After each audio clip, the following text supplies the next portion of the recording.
السلام علیکم جی، میں ہوں آپ کا میزبان میاں طاہر محمود۔ آج ہم بات کریں گے مہنگائی کے حوالے سے۔ روزانہ کی بنیاد پر جو ہے قیمتیں ہیں یا شے خوردونوش کی وہ مہنگی ہوتی جا رہی ہیں۔ اگر سبزیوں کی بات کی جائے وہ مہنگی ہوتی جا رہی ہیں، شے خوردونوش کی بات کی جائے وہ مہنگی ہوتی جا رہی ہیں۔ یہاں پر اگر چکن کی بات کی جائے، میں اس وقت چکن کی شاپ پر موجود ہوں، یہاں پر 600 سے پر کلو جو ہے یہ تجاوز کر گیا ہے گوشت۔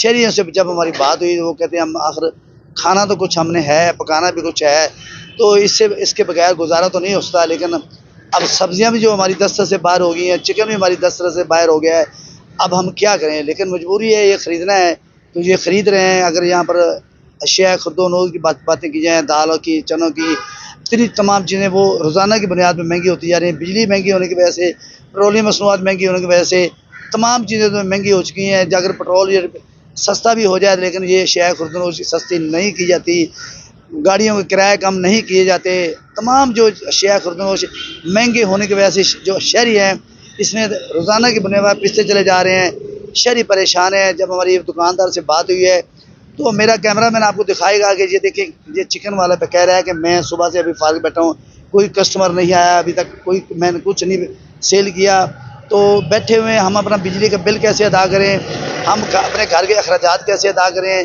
کوئی ابھی تک کسٹمر ہماری دکان پر نہیں آیا۔ تو اس لیے ان کا یہی مطالبہ ہے ارباب اختیار سے بھی، ضلعی انتظامیہ سے، کوئی چیک اینڈ بیلنس کا نظام قائم کیا جائے۔ جو چیک اینڈ بیلنس کی جو مقررہ ادارے ہیں ان کو چاہیے کہ تمام اشیاء خوردونوش کی جو چیک اینڈ بیلنس ہے وہ چیک کیے جائے، سبزیوں کے جو ریٹ لسٹ ہیں وہ آویزاں کی جائیں، چکن کے ریٹ لسٹ آویزاں کیے گئے ہیں لیکن چکن مہنگا ہی اس قدر زیادہ ہے کہ جو شہری ہے وہ ان کی خرید سے یہ باہر ہو چکا ہے۔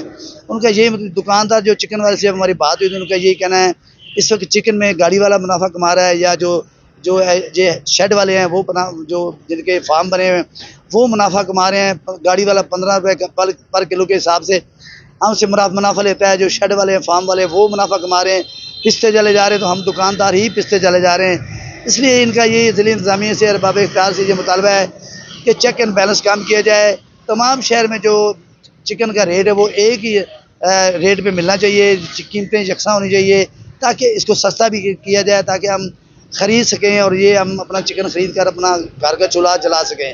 اگلی خبر تک لیے اپنے میزبان میاں طاہر محمود کو اجازت دیجیے۔ اللہ حافظ۔